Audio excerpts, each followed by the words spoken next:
আজি আমাৰ প্ৰতি বছৰৰ দৰে এই বছৰো সৰু বাক্সা কুচৰাবী ছাত্ৰ সন্থাৰ উদ্যোগত আৰু নিম্নাঞ্চলিক কুচৰাবী ছাত্ৰ সন্থা আৰু নিম্নাঞ্চলিক কুচৰাবী মহিলা সমিতিৰ লগতে ৰাইজৰ সহযোগত আমি দুদিনীয়া বৰ্ণাঢ্য কাৰ্যসূচীৰে কুচৰাবী জনগোষ্ঠীৰ বিশ্ব উৎসৱ উদযাপন কৰিবলৈ লৈছোঁ।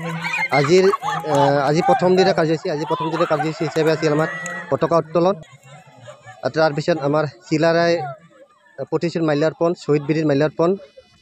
তাৰপিছত আমাৰ আছিল বৃক্ষৰোপণ কাৰ্যসূচী। এতিয়া চলি আছে আমাৰ খেল ধেমালি।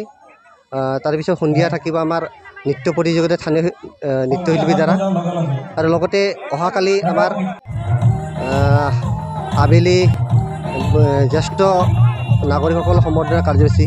তাৰপিছত থাকিব আমাৰ মুকলি সভা। সেই মুকলি সভাত আমাৰ সন্মানীয় BTRৰ চিফ প্ৰমোদ বড়ো ডাঙৰীয়া আহিব।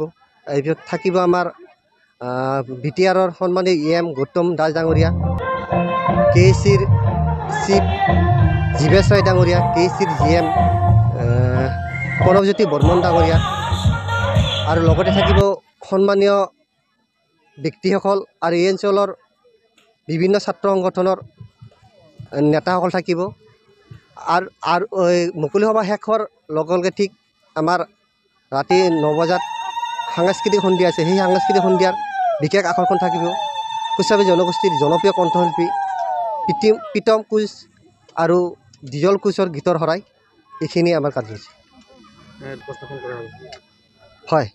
আমাৰ কুচৰাবংশী যিসকলৰ নৃত্য গীত আছে সেইসমূহ আমি এই বিষয়ৰ যোগেদি উপস্থাপন কৰিম।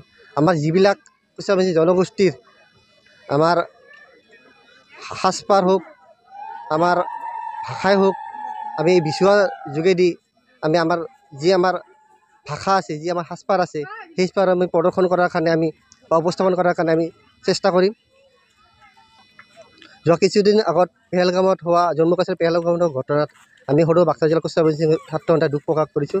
লগতে আমি চৰকাৰক দাবী জনাইছোঁ অতি সোনকালে যিসকল সন্ত্ৰাসবাদীয়ে নিৰ্মমভাৱে নিৰীহ লোকক গুলীয়াই হত্যা কৰিলে তেখেতসকলক উচিত তদন্ত কৰি তেখেতসকলক শাস্তি প্ৰদান কৰিবলৈ আমি বাক্সা জিলা কুচৰাবী ছাত্ৰ সন্থাই আহ্বান জনাইছোঁ।